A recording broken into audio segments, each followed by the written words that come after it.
په داسې حال کې چې نړۍ اقتصادي لارو، بندرونو او دهلیزونو پر محور راڅرخي او بیلابیل هیوادونه د بنسټیزو ترانسپورتي شبکو په جوړولو بوخت دي، افغانستان هم چې په سیمه کې مهم جغرافیایي موقعیت لري له دې مسیر سره ملګری شوی او د ټولګټو وزارت د اوسپنې پټلۍ موینیت مهمه برخه ده. دا چې د اوسپنې پټلۍ په چارو کې عمده لاسته راوړنې څه دي، مهمې ننګونې څه وي او راتلونکي پلانونه څه دي، پر دې او نورو پوښتنو د ټولګټو وزارت د اوسپنې پټلۍ له مرستیال مولوي محمد اسحاق صاحبزاده سره ځانګړې مرکه لرو. صاحبزاده صاحب ستړي مسئ، وخت مو بخیر. ستړي مسئ، الله مو راوله، په خیر رالاست، جوړ خو یاست انشاءالله. ډېره مننه کور ودان. الله درته وایو، الله مو خیر راوله. سلامت اوسئ. که پیل دې وکړو چې د اوسپنې پټلۍ د اهمیت په اړه ستاسو د موینیت لیدلوری څه دی؟ مهرباني. بسم الله الرحمن الرحیم. د اوسپنې پټلۍ معاینت یعنې د افغانستان اسلامي امارت یو ډېره اقتصادي او پروژه ده چې له دې سره به د الله جل جلاله په نصرت سره زموږ تاسې نظام مستقل سي او ملت مو خود کفایه سي، له احتیاجه به خلاص او افغانستان ته او همسایهګانو ته به مو یو غټ خیر له دغې لارې څخه ورسېږي او ټولو دنیاوالو ته به الله تعالی د افغانستان یو د خیر ذریعه وګرځوي چې د افغانستان په توسط باندې به دغه اقتصادي دهلیز فعاله سي او د افغانستان نفع او ګټې به ټولو همسایهګانو ټولو دنیا ته ورسېږي، ځکه چې افغانستان په یو داسې موقعیت کې یو داسې واقع ده چې د افغانستان په توسط باندې جنوبي اسیا له منځنۍ اسیا سره او منځنۍ جنوبي اسیا له اروپا سره او داسې اروپا جنوبي او منځنۍ اسیا له چین سره دا ټول سره وصلوي. نو داسې یو اقتصادي پروژه ده. نو الحمدلله د اسلامي امارت دې ته خاص او د اسلامي امارت رهبري خاص توجه دې ته کړې ده او کارونه الحمدلله په ښه سرعت سره روان دي او په دې کې رهبري الحمدلله مشرتابه په دې کې ډېر کوشش کوي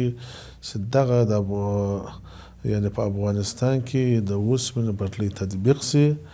او په دې سره به افغانان یعنې پر کار باندې سي، افغانان به له احتیاجه خلاص سي، اقتصاد به مو لوړ سي او په سیاسي لحاظ سره به له همسایهګانو سره او له دنیا سره روابط ښه سي او پر مخ به ولاړ سي او په دغې لارې به مو همسایهګانو دنیا ته د افغانستان یو خیر ورسېږي. نو انشاءالله امید شته چې ژر تر ژره به چې څنګه کارونه پر سرعت سره روان دي نو په افغانستان کې به انشاءالله دغه د پټلۍ کارونه او دا پټلۍ په افغانستان کې تطبیق سي او کارونه به انشاءالله ژر تر ژره چې څنګه په سرعت سره روان دي داسې به په سرعت سره وي انشاءالله. مخکې تاسو یادونه وکړه اقتصادي برخې باندې وغږېدئ، دا چې دغه پټلۍ څومره اغېزمنه تمامېدای شي، په دې برخه کې بیا اقتصادي بحث ته یې راګرځو او ستراتیژیکې برخې ته هم. په اوس وخت کې د افغانستان د ریل پټلۍ په برخه کې کوم ګاونډي هېوادونو تاسو سره تر ډېره دخیل دي؟ یعنې اوس خو چې کوم د افغانستان اسلامي امارت له د همسایهګانو سره چې موږ د پټلۍ له لارې وصل یو یا روابط دي، یعنې هغه ډېر روابط د ازبکستان هېواد سره دي چې په صادراتو وارداتو کې د حیرتان له لارې او داسې د ترکمنستان هېواد سره د تورغونډۍ له لارې او د اقینې بندر له لارې او داسې له ایران هېواد سره د خوافرات له لارې له دغو لارو څخه له دنیا سره له دغو همسایهګانو سره چې موږ د پټلۍ له لارې وصل یو یا له دغې لارې څخه انتقالات کېږي یا صادرات کېږي نو دغو لارو څخه دی. اوس به راسو په روان کال کې یا په ټوله کې په 1404 کال کې د اوسپنې پټلۍ د موینیت د پروګرامونو لاسته راوړنو په تړاو په ټوله کې دغه کال ستاسو د موینیت لپاره څومره ګټور و؟ ځکه یو څه وخت پاتې پای ته یعنې په ټوله کې ویلی سي چې دغه کال څومره له لاسته راوړنو ډک و، کوم ننګونو سره مخ وئ، کارونو فعالیتونه څنګه په دې کار کې؟ نو لله الحمد په دغه کار کې چې اوس کال په ختمېدو باندې ده نو په دغو 11 یا په 10 میاشتو کې الحمدلله په افغانستان کې د اوسپنې پټلۍ کې چې کوم پرمختګ شوی دی یا کوم کارونه شوي دي نو هغه د سروې او ډیزاین کارونه وه چې هغه له تورغونډۍ هرات او هرات څخه شینډن داسې فراه بیا نیمروز چابهار چې د افغانستان د چابهار لارې د ایران لارې له چابهار سره له بحر سره وصلوي او داسې بیا هلمند و کندهار سپین بولدک چې له جنوبي اسیا پاکستان له پټلۍ سره وصلېږي. نو پر دغه مسیر باندې تقریبا د 8 میاشتې کې چې د هغه مطالعه سروې او ډیزاین انشاءالله اوس نو کم وخت بعد د په د 15 ورځو کې به ډیزاین هم تکمیل سي. نو په دغه اتو میاشتو کې یا په 9 میاشتو کې یا په 10 میاشتو کې نو دا کارونه سوي دي په افغانستان کې چې د سروې ډیزاین کارونه دي. نو د تورغونډۍ له لارې چې افغانستان منځنۍ اسیا سره ترکمنستان هېواد له لارې له منځنۍ اسیا سره وصلوي او داسې د خواب هرات له لارې چې بیا د ایران له طرف له لارې چې موږ له اروپا سره وصلېږو، ترکیې اروپا سره وصلېږو، اروپایي هېوادو سره او داسې له عربي هېوادو سره وصلېږو د عراق له دغو لارو څخه او داسې د چابهار لارې چې موږ له بحر له دنیا سره وصلوي او دا پټلۍ چې بیا راځي پاکستان جنوبي اسیا ته بیا د پاکستان د کراچۍ له بحر سره وصلېږي. نو پر دغه مسیر باندې کارونه ښه په سرعت سره روان دي او دا سوي دي او داسې مو له مزار بیا تر هراته پورې چې د هغه مطالعه او سروې هم په ډېر چټکۍ او سرعت سره وسوله. هغه کارونه اخلاص وسو ورته ډیزاین لاندې انشاءالله ډیزاین په لنډ وخت کې تکمیل سي چې له مزار څخه راځي هرات او د هرات د اوسپنې پټلۍ د خوافرات سره وصلېږي چې اروپا سره دغه مسیر وصلوي. نو هغه کارونه د سروې ډیزاین دا وسو او داسې بیا د افغان ترانس موضوع چې له ډېره وخته په افغانستان کې له تېرې ادارې له وخت څخه روانه وله. نو هغه قرارداد امضا سو د ازبکستان هېواد او پاکستان او د افغانستان هېواد چې د هغه امکان سنجي مطالعه او سروې وله چې هغه قرارداد امضا سو. نو هغه کارونه زموږ د خوا څخه خلاص سوي دي او د پاکستان هېواد د خوا خلاص سوي دي. نو ازبکستان له طرف څخه هم په څو ورځې مخته حال راکړئ زموږ کارونه تکمیل سوي. نو هغه به انشاءالله دغه واورې چې د پسرلي په وخت کې به د هغه کارونه هم شروع سي امکان سنجي مطالعه او به شروع سي د افغان ترانس چې له مزار څخه د لاین ځي خرلاچي یا تورخم باندې. نو هغه کارونه به انشاءالله ژر تر ژره پورې شروع سي. نو دا د سروې په بخش او داسې له عقینې دغه اندخوی جوجان پورې 55 کیلومتره سروې او ډیزاین دا چې د هغه قرارداد خلاص شوی د هغه کارونه چارې هم روانې دي چې هغه هم سروې او ډیزاین دغه کارونه دي چې له اندخوی څخه جوجان ته دا مسیر رسېږي. نو جوجان ولایت ته 55 کیلومتره سروې ډیزاین او داسې د کابل کندهار د سروې او ډیزاین هغه هم قرارداد خلاص شوی ده. انشاءالله په دا لنډ وخت کې مو دغه افتتاح وکړو چې له کابل څخه تر کندهار پورې به دغه مسیر باندې د سروې ډیزاین کارونه انشاءالله کار به شروع سي. نو هغه ته موږ ډېره عجله ده او قراردادي ته مونږ دا ولې چې په ډېر سرعت سره باید کارونه وسي او زر ته زره کارونه خلاص وي. نو دغه یو اتصال منطقوي چې له هرات څخه به راځي کندهار ته، تورغونډۍ څخه راځي هرات ته او له اسلام قلعه څخه له ایران څخه راځي هرات ته او دغه پټلۍ بیا داسې ځي مطلب تر سپین بولدک کندهار پورې بیا به راځي کابل ته او کابل خو دغه افغان تراس سره بیا ګډېږي بیا به ځي د پاکستان له دغه سره صوبه سرحد سره وصلېږي او له دا بلې لارې به له سپین بولدک له پاکستان سره وصلېږو. نو دغه مسیرو باندې دغه د سروې او ډیزاین کارونه دي چې په دې کال کې سوي دي الحمدلله یا بعضې زیاده روان دي چې په راتلونکي کال ته به مو واوړي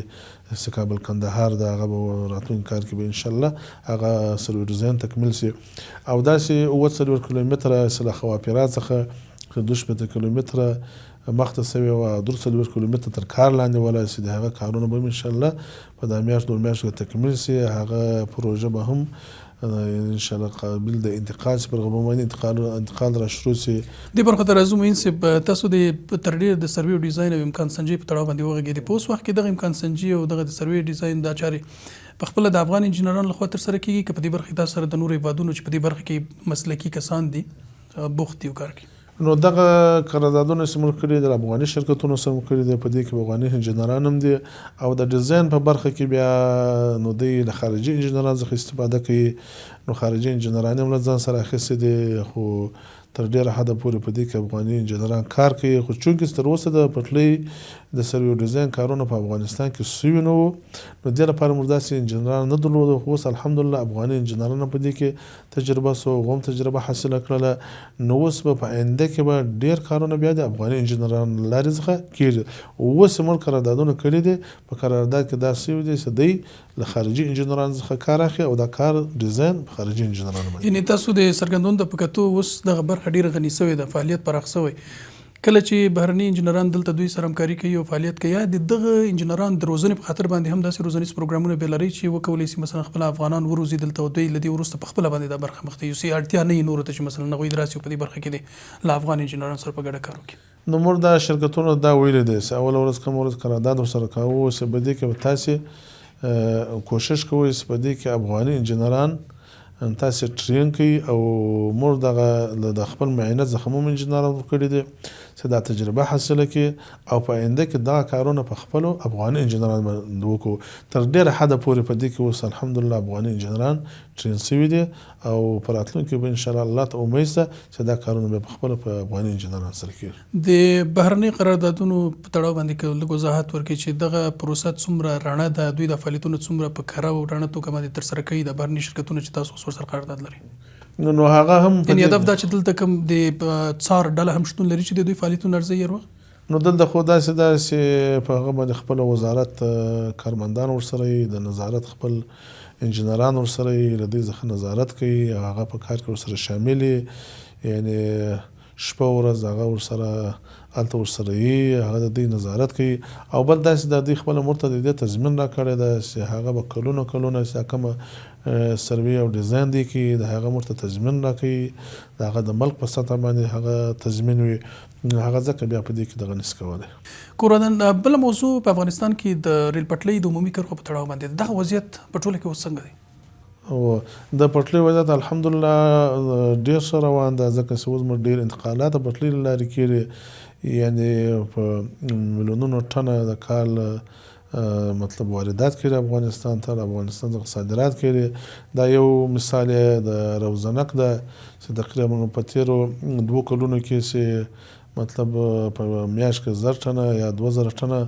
انتقالات کېدل د هغه پټلۍ باندې د ایران هېواد له لارې. نو اوس په دغه کال کې الحمدلله چې له هغه سره تقریبا زموږ د میاشتې انتقالات 90,000 ټنه ته رسېدلي دي. نو په میاشت کې 90,000 ټنه انتقالات کېږي په هغه باندې، او داسې د ازبکستان هېواد له لارې د حیرتان پر بندر باندې داسې په میلیونونو ټنه انتقالات کېږي، او داسې د چین هېواد څخه چې کوم مالونه راځي په قرغیزستان باندې، بیا راځي په ازبکستان، بیا حیرتان له لارې افغانستان ته واردېږي. د هغه لارې څخه په زرګونو لکونو ټنو مالونه انتقالات راځي، او داسې د ترکمنستان هېواد له لارې. نو اوس داسې ده چې ډېر انتقالات د افغانستان اوس د پټلۍ له لارې کېږي، خو چونکې چې موږ د پټلۍ ساختماني کارونه انشاءالله پر مخ ولاړ شي،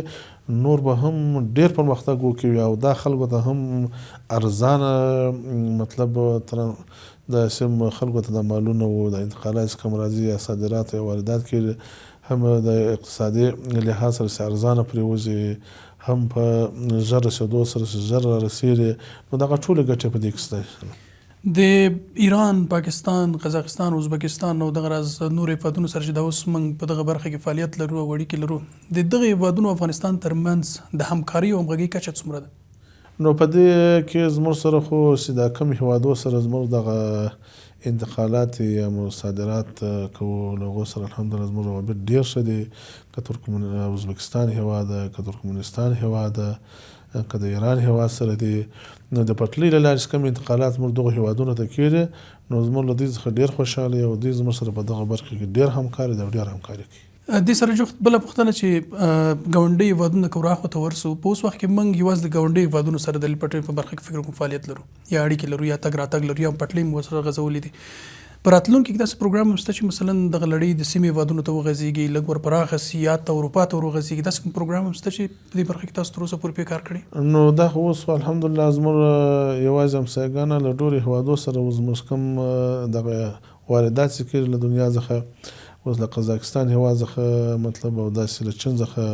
د قزاقستان په لاره د چین هېواد څخه چې افغانستان ته کوم انتقالات راځي یا واردات کېږي، او داسې له ټولې منځنۍ اسیا د روس او بلاروس څخه چې کوم دلته مطلب کوم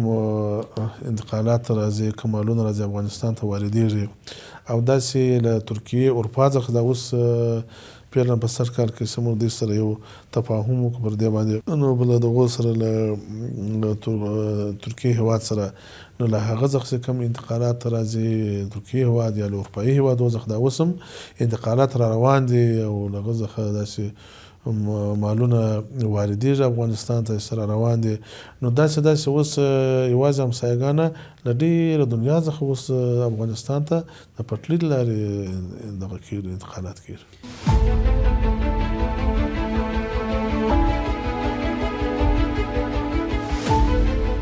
مخکې تاسو ډېرو مهمو پروژو ته اشاره وکړه جناب رئیس صاحب، په ټوله کې مو په روان کال کې د ریل پټلۍ په برخه کې څومره مهمې پروژې ګټې اخیستنې ته سپارلې؟ نو مخکې خو ما تا ته تفصیل درکړی چې یو خو د سروې ډیزاین کارونه وو، بل د ساختمان کار چې اوس عملي کار د پټلۍ شروع د اووه کیلومتره تقریبا دا 3 کیلومتر خو به د 2 میاشتو انشاءالله تکمیل سي، هغه به انتقالاتو ته سپارل کېږي چې هغه به قابل د انتقال سي. اووه کیلومتره چې موږ تقریبا 2 میاشتې ماته قرارداد کړی، د هغه کارونه اوس چارې روانې دي چې عملي کار یې شروع ده، هرات را میدان پورې به رارسېږي، او 10 کیلومتره بیا معقنه اندخوی عملي کار شروع کړی دی چې هغه به 30 کیلومتره پټلۍ به له ترکمنستان هېواد سره لرو، نو 10 کیلومتره له اقینې څخه تر اندخوی پورې چې هلته یو صنعتي شارک په آینده کې جوړېږي چې د اقینې مطلب آبادۍ ته رارسېږي، نو پر هغه باندې کار روان د 10 کیلومتره عملي کار. نو دغه کارونه اوس په دغه کې روان دي، او نور به انشاءالله زموږ د هیوادو سره او یا د شرکتونو سره په خبرو کې یو ژر تر ژره به انشاءالله د تورغونډۍ هرات کندهار په مسیر باندې هم کار شروع سي، او داسې مو له دغه ایران هیواد سره چې څه وخت مخکې د پټلۍ رئیس صاحب راغلی و صاحب دغه سره خبرې وسوې چې سره جلسه ورسره امضا سوله چې له هراته تر مزار پورې په دغه مسیر باندې دوی کار کوي او دا به جوړوي، نو هغه باندې انشاءالله کار روان دی. نو دلته اوس الحمدلله د خلکو میلان ډېر زیات شوی ده، پټلۍ ته توجه ډېره زیاته شوې ده، د دې پټلۍ مطلب کارونو ته خارجي شرکتونه داخلي شرکتونه او داسې د ملک په سطح باندې هیوادونه اوس کوشش دا کوي چې په افغانستان کې دا پټلۍ تطبیق سي او جوړه سي، ځکه د دې نفع ټولو هیوادونو ته ده، منافع یوازې نه افغانستان ټولو همسایګان او ټولې دنیا ته دغه نفع او منافع رسېږي. نو اوس الحمدلله د خلکو دلچسپي په دې کې ډېره زیاته شوې ده. د اسلامي امارت له بیا واکمنۍ وروسته مو په سیمه ییزه کچه له ګاونډي هیوادونو سره په همکارۍ کې څه بدلون او پرمختګونه رامنځته شوي؟ نو موږ خو چې کوم چې مخکې ما درته وویل مال د ایران هیواد له لارې چې به کوم انتقالات کېدل چې یوازې د ایران هیواد له لارې و، اوس له ترکیې څخه له اروپا څخه انتقالات را شروع دي چې له 1000 څخه 90,000 ته په میاشت کې رسېدلي دي انتقالات 90,000 ټنه ته. نو دا نو د ښه روابطو په معنا باندې، او داسې له ازبکستان هیواد سره به چې مطلب په مخ کې به څونه انتقالات کېدل هغه دوچندۍ درېچندۍ ته رسېدلي دي، او داسې د ترکمنستان هیواد سره چې کوم انتقالات کېدل هغه درېچندۍ او روچندۍ ته رسېدلي دي. نو دا الحمدلله د ښه روابطو په معنا دي چې دغه همسایګان سره موږ ښه روابط دي او ښه تعلقات دي، نو ځکه چې په کارونو کې پیشرفت راغلی ده، په انتقالاتو کې زیادت راغلی ده، نو دا د ښه روابطو د ښه همسایګلوي د ښه تعلقاتو په معنا دي. په ټوله کې په افغانستان کې په اوس وخت کې یو څه لنډه اشاره مخکې م درلوده تاسو ورته چې په افغانستان کې څومره عمومي دغه ریل پټلۍ غځېدلې ده، او په راتلونکي کې که لنډه اشاره ورته وکړئ چې مثلا تر راتلونکي یو کال پورې په افغانستان څومره نور ریل پټلۍ په افغانستان کې وغځي بېلابېلو سیمو ته؟ نو اوس خو داسې پټلۍ په افغانستان کې ډېره کمه ده چې هغه اصلي خطونه او پرې خطونه تقریبا تر اوسه چې دا څومره راغځېدلې اندازې معلومه ده؟ تقریبا داسې تر 500 کیلومترو پورې. دا یوازې سوداګریزو بندرونو ته چې د هېواد شمال یا مثلا سویلي ولایتونه نښلوي ده؟ هو بالکل دا په دغو هېوادو کې چې اوس موږ مطلب حیرتان بندر ده او تورغونډۍ بندر ده، قینه بندر ده او داسې خواپیرات، نو تقریبا تر 500 کیلومترو پورې فرعي واسع خطونه دغه پټلۍ موږ په افغانستان کې لرو او په راتلونکي کال کې الله تعالی ته امید شته که چیرې موږ د توافق ته له دغه شرکتونو سره یا له دغه مطلب هیوادونو سره موافقه ته ورسېږو نو موږ امید لرو انشاءالله الله ته امید شته چې ډېر ژر به موږ له دنیا سره وسوسو. مخکې چې کوم سوداګریز بندرونه تاسو یاد کړل چې دغه د ریل پټلۍ له اغېزمنتیا یا مثلا فعالیتونو برخمن شوي دي، په ټوله کې څومره سهولت رامنځته شوی په دې برخه کې، څومره دغه توکي پر وخت انتقالیږي، څومره نورې اسانتیاوې په پام کې دي چې مثلا د افغانستان د توکو یا مثلا له نورو هیوادونو افغانستان ته د انتقالاتو په برخه کې په دې برخه کې دوی ونډه ترسره کړي،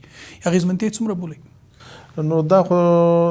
معلومه ظاهره خبره ده چې کوم انتقالات چې د پټلۍ له لارې کېږي چې هغه د قیمتونو په لحاظ سره ډېر ارزانه پرېوځي. یو مثال یې سیمنټ اوس دا اوس کې څه قیمتونه لوړ سو نو چې کله انتقالات د سیمنټو را زیات سول نو د خوا پیرات له مصر باندې نو هغه قیمتونه تقریبا 50% لاندې کښته رالو او داسې د تیلو قیمتونه چې اوس موږ په خوا پیرات باندې تیل راشو چې پخوا مخکې نه وو په دغه کال کې پر هغه باندې تیل راشو نو د تیلو قیمتونه ډېر راټیټ کړو. نو دا خو معلومه خبره ده کله چې موږ په افغانستان کې پټلۍ ولرو نو دا به د نرخونو پر تجارت باندې پر اقتصاد باندې ډېر تاثیر کوي ځکه چې مطلب د 10 روپو شی به بیا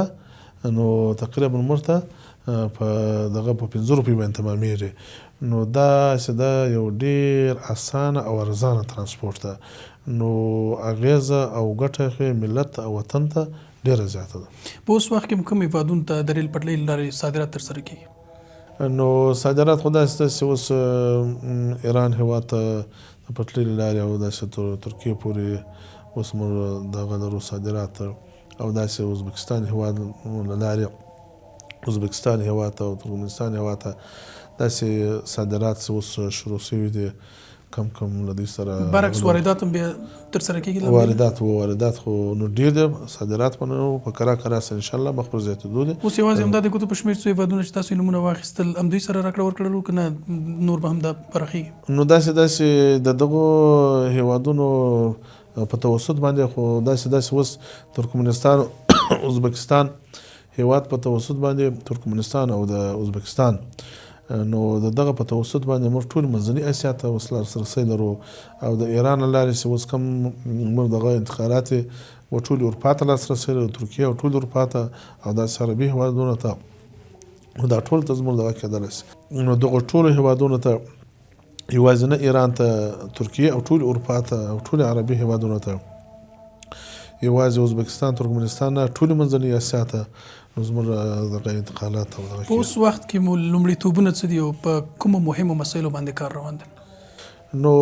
اوس لومړیتوبونه دا دي چې کوم هغه ابتدایي کارونه وو هغه په افغانستان کې خلاص وله د پټلۍ ده یا په خلاصېدو باندې دی. نو اوس دغه پروژه عملي کار ته ولاړه ده چې عملي چارې شروع سي او عملي کارونه په افغانستان کې شروع سي چې دا پټلۍ تطبیق سي نو دغه کارونه ته اوس انشاءالله دغه ولاړ کار ولاړ. که له همدې برخې لرې لاړ سو تر ټولو مهمې ننګونې که هغه له مالي اړخ وي که تخنیکي اړخ وي کومې وي په دغه کال کې؟ نو داسې الحمدلله داسې ننګونې او مشکلات خو نشته. نو زموږ سره خپله الحمدلله مخکې ما درته وویل چې رهبري هم په دې کې الحمدلله همکاره ده او دنیاوال هم په دې کې را سره همکار دي، هغه هم کوشش کوي. نو داسې خاص مشکلات انشاءالله په دې کې موږ نه لرو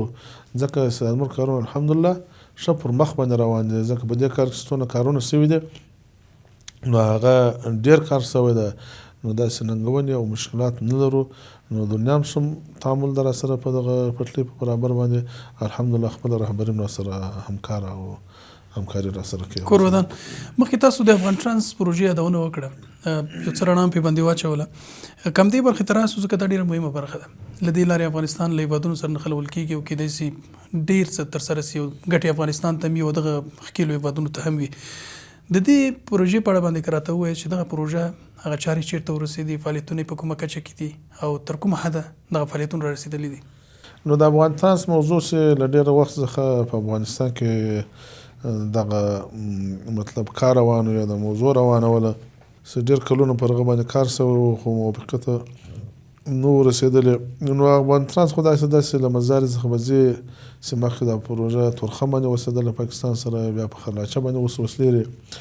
نو دا اوس کې څو میاشتې مخته په دغه کال کې هغه قرارداد نهایي سو او قرارداد وسو د پاکستان لوري سره او د ازبکستان لوري سره او د افغانستان لوري دا قرارداد ورسره امضا کو. نو د هغه لپاره چې اوس هغه بودیجه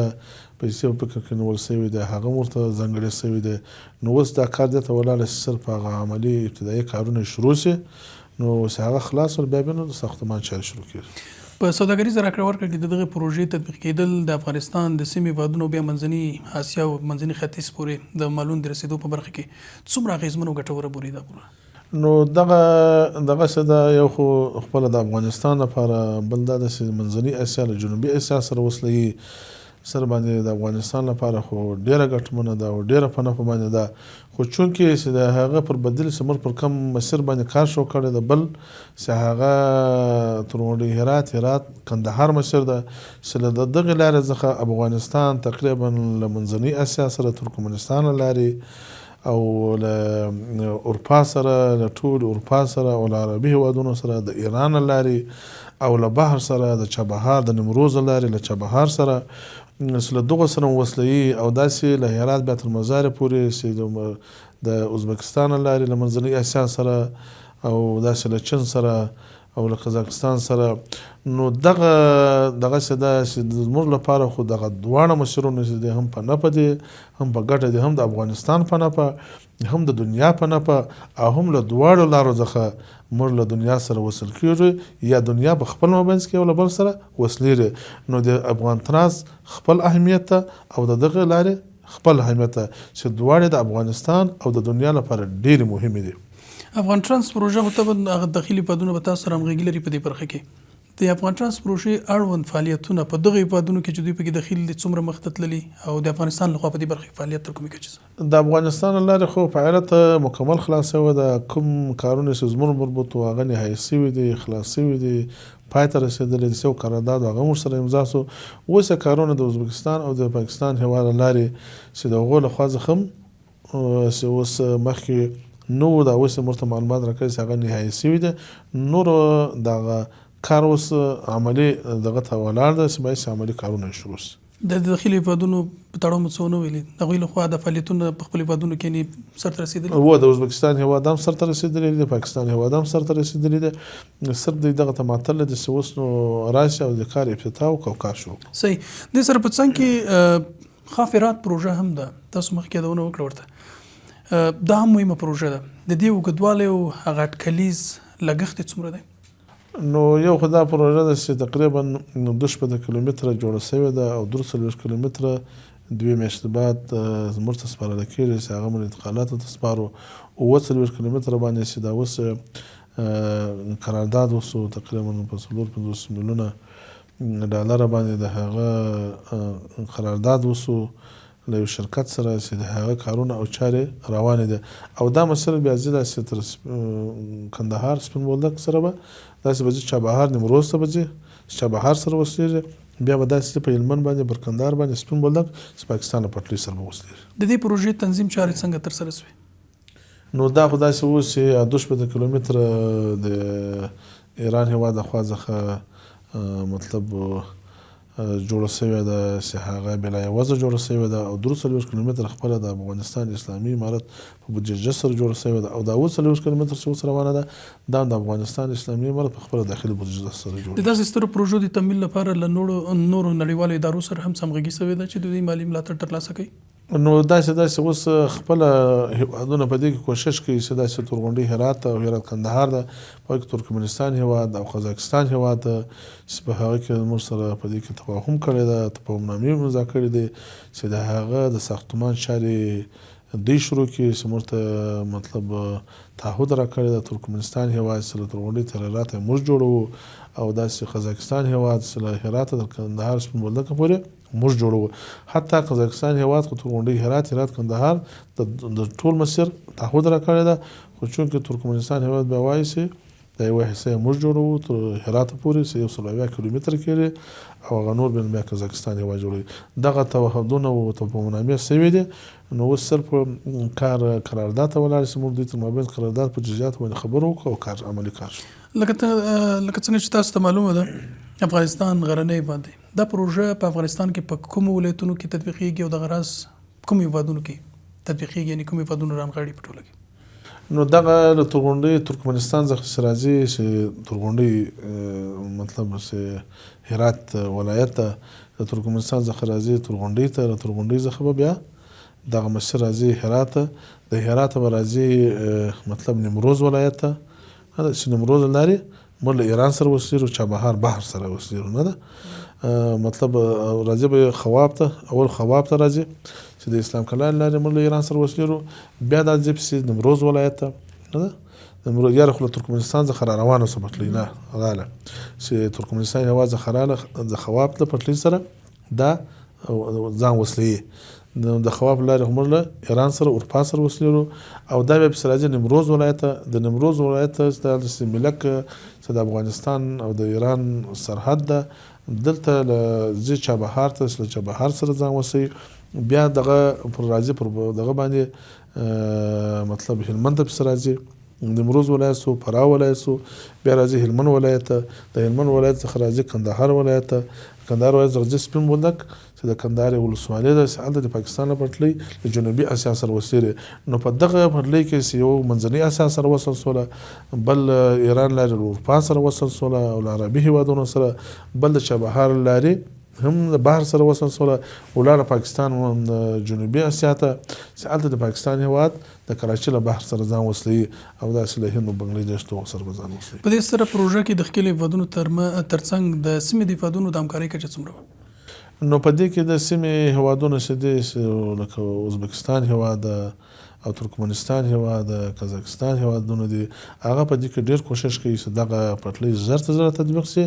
او حتی د مصارف او دغه هم دوی په غاړه باندې واخلي، سرمایه ګزاري په دې دغه کې وکړي، ځکه چې دا هم د دوی په نفع دي چې منځنۍ او جنوبي اسیا سره وصل شي، نو هم د دوی په نفع دي، هم د افغانستان په نفع دي، هم د جنوبي اسیا. دغه ټول فعالیتونه د پلان پر بنسټ یعنې په منظم شکل سره روان دي که ستونزې هم پکې شته؟ نو الحمدلله ډېر په ښه منظم شکل باندې روان دي او ښه د پلان له مخې نو ښه هماهنګي همکاري مې له دغو هېوادو سره شته او په ډېر ښه د همکارۍ او د هماهنګۍ په فضا کې دا کار روان دی. د دې او نورو سترو پروژو د تمویل لپاره نړیوال ملاتړ څومره مهم بولئ؟ په دې برخه کې د نړیوالو ادارو یعنې هغه مالي ملاتړ څومره ګټور تمامېدی شي؟ نو په دې کې خو داسې ده چې دا خو یو داسې پروژه ده چې هم د همسایګانو هم د نړۍ په نفع باندې ده په ګټه، ځکه د وچې له لارې بل داسې یو هېواد نشته لکه افغانستان چې ټوله دنیا سره وصل کړي، یوازینی افغانستان ده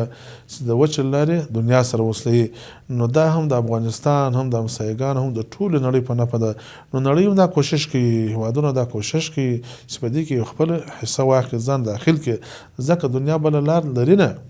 یوازینۍ دغه لاره ده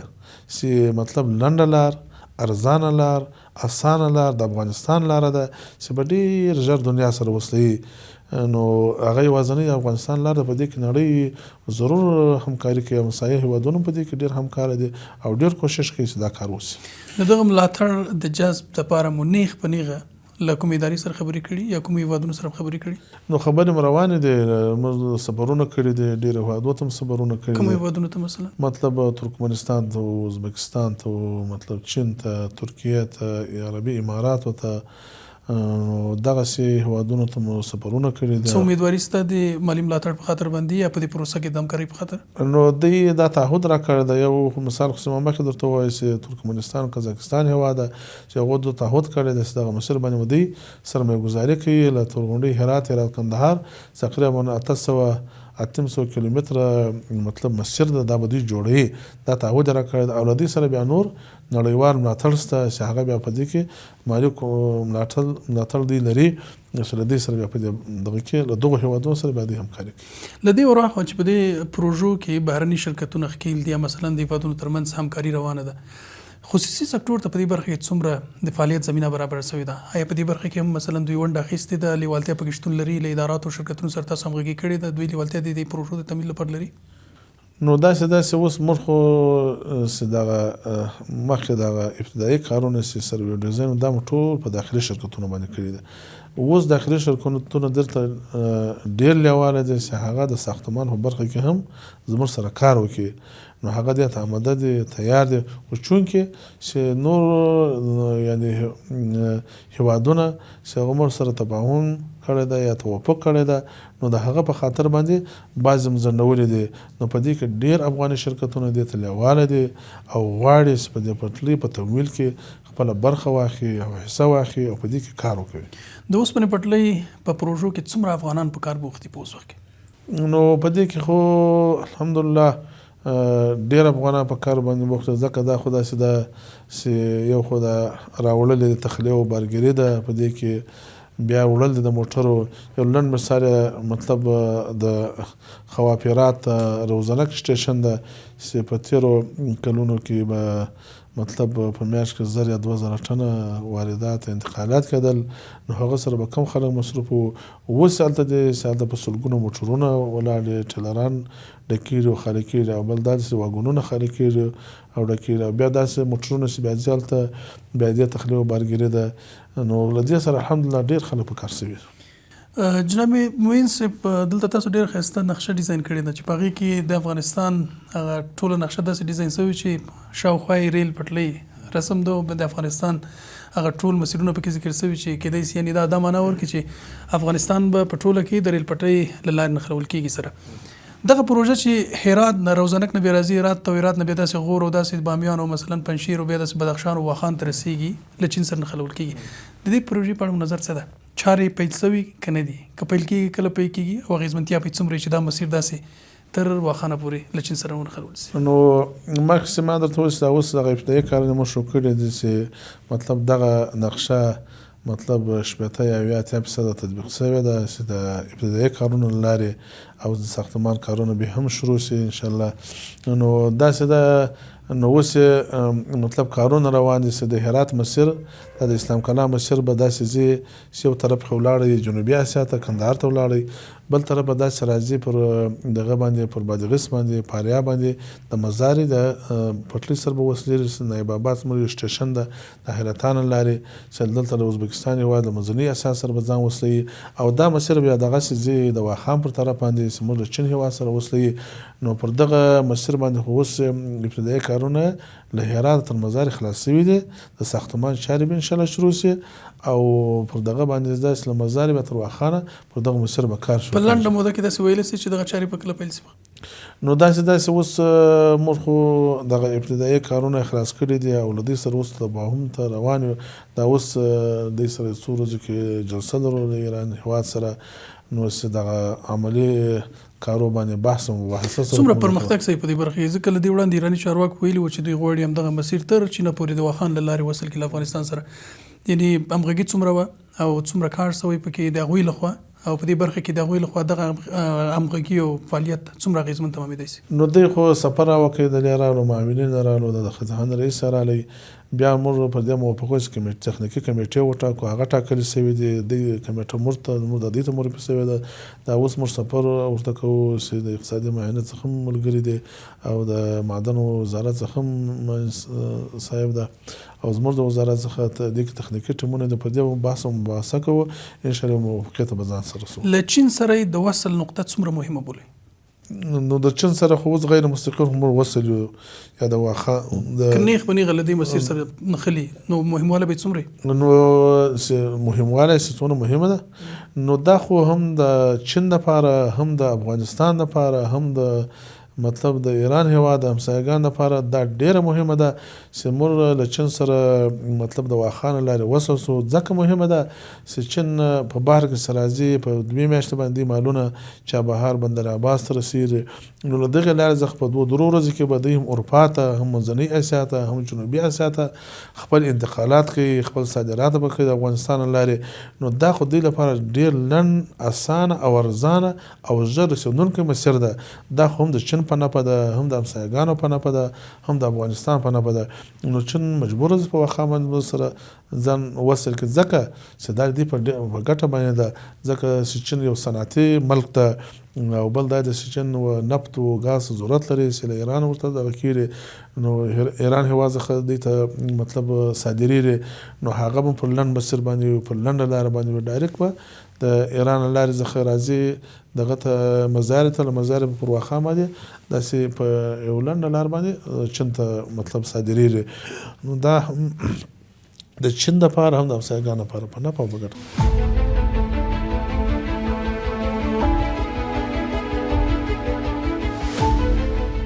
جناب مهین صاحب بیرته راګرځو دې نقشې ته دغه مسیرونه چې په دې نقشه کې د ټولګټو وزارت د اوسپنې پټلۍ د معینیت لخوا ډیزاین شوي دي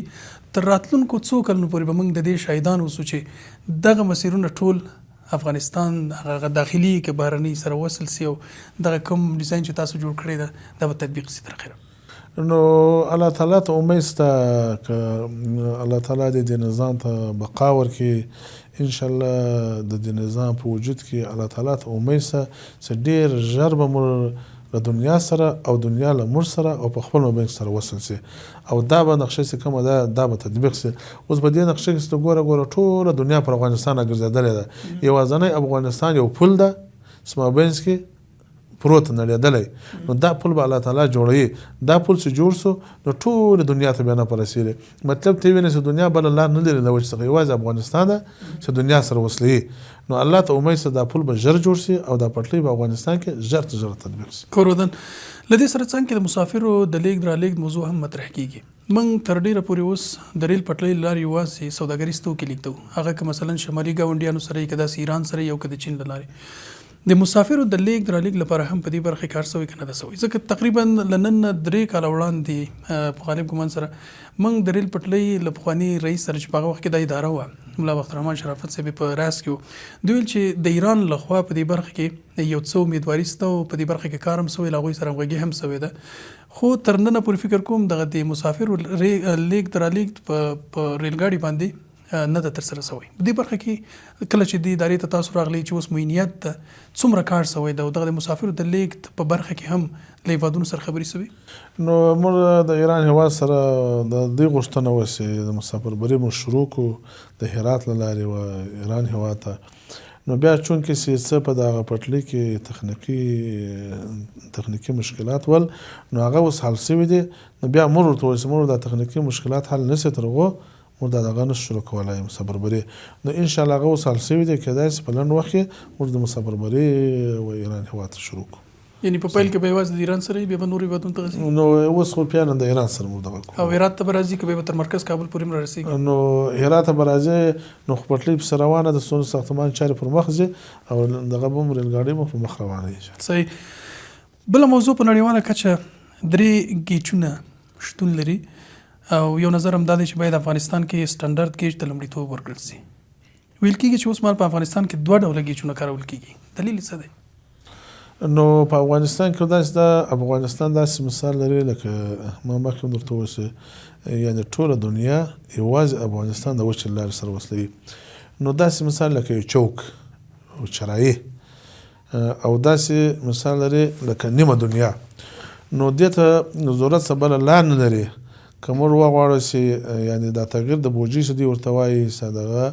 چې کله چې له منځنۍ اسیا څخه افغانستان ته انتقال وشي او دا جنوبي اسیا ته ځي ځکه چې هغه تغییر د بوجۍ یا په تورغونډۍ کې کوي بیا په سپین بولدک کې کوي ځکه چې د پاکستان هېواد هغه پټلۍ چې ده هغه هم تغییر ده بلې څخه نو موږ کوشش دا کوو چې موږ هم د منځنۍ اسیا مشکلات هم د اروپا دواړه په نظر کې ونیسو ځکه چې مخکې ما درته وویل د افغانستان له لارې باید موږ دنیا ته او مسایګانو ته خیر ورسوو چې څونه د دوی لپاره سهولت وي او څونه دوی لپاره اسانه وي نو هغه موږ باید وکړو نو د افغانستان مثال د یو چرایي چوک ده نو که څه یعنې دوی پټلۍ په یو ملک کې یعنې نس کېدلی خو د افغانستان چونکې ورته ضرورت ده ځکه چې دنیا یو لاره ده دنیا بله لاره نه لري د وچې لارې نو دی چې دنیا سره وصلوي نو دا موږ د دنیا دپاره د مسایګانو دپاره د هغو د سهولت دپاره دا په فکر کې نیولې دی چې اوس خو فعلا په اروپایي یا پر دغه باندې کار شروع ده هغه ګرد تطبیق سي روسي نو که چیرې د بل ضرورت پیدا سي امر په واخه له چین سره وسوسو که د اروپایي ضرورت به هم کېدلی سي په افغانستان کې یعنې اصلي موضوع هم همدا ده ځکه تر ډېره هېوادونه یو کوټ یا یو ګیچ استعمالوي خو دلته چې دوه ګیچ استعمالېږي نو هدف اسانتیا رامنځته کول دي په دې برخه کې ونه هم د همسایګانو دپاره هم د دنیا دپاره